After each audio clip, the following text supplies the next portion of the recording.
हरिओम.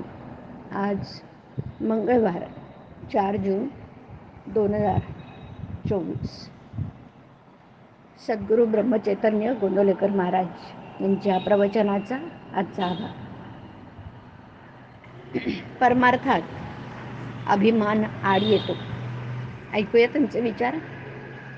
शास्त्रामध्ये 2 गोष्टी सांगितल्यात, इहलोक आणि परलोक. कसे साधावे इथं दोन्ही स्पष्ट केलं आहे. परंतु आपण प्रपंच तडीचा आणि परमार्थ सवडीचा मानतो.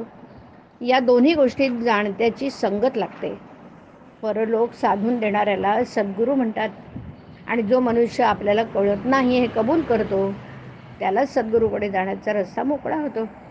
आपण भगवंताला शरण जात नाही कारण आपला अभिमानच या शरण जाण्याच्या आड येतो ना. आणि गंमत अशी आहे की व्यवहारात सुद्धा आम्ही अभिमान सोडून ज्याला जे समजतं त्याच्याकडे जातो. इहलोक अनुभवाचा आणि परलोक अनुमानाचा अशी आपली कल्पना असते. पण इहलोकाचा अनुभव दुःखाचा येतो तरी तो आम्ही सोडत नाही. मग परमार्थाचा अनुभव नाही म्हणून मी तो करीत नाही हे म्हणणं लवाडीचं आहे. प्रपंचात आम्ही काही पाप करीत नाही मग परमार्थ तरी दुसरा कोणता राहिला असं काही जण विचारतात. प्रपंच सचोटीचा असला तरी त्यात अभिमान असेल तर नाही तो परमार्थ होणार. राम करता म्हटल्याशिवाय म्हणजेच अभिमान सोडल्याशिवाय परमार्थ नाही साधणार. मी देही म्हणू लागलो ह्यात अभिमानाला. देहबुद्धीला कारण म्हणजे वासना. वासना हे सर्वांचं मूळ आहे. माझा जन्मच जर वासनेत आहे तर मग ती बाजूला काढल्यावर आम्ही जिवंत कसं राहू असं वाटतं. जो या वासनेचा खून करतो तोच परमार्थाला लायक होतो आणि ती जी मती ती जन्माला कारण होते.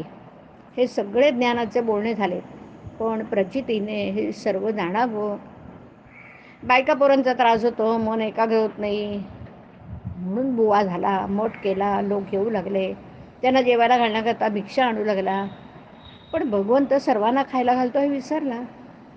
छप्पर गळू लागलं ते नीट करण्याचीच काळजी करू लागला.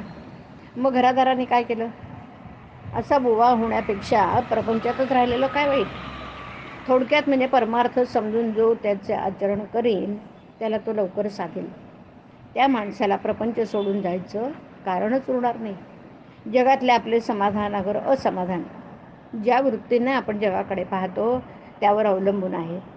परमार्थात महत्त्व बाहेरचे ऐश्वर किती आहे याला नसून वृत्ती स्थिर होण्याला आहे.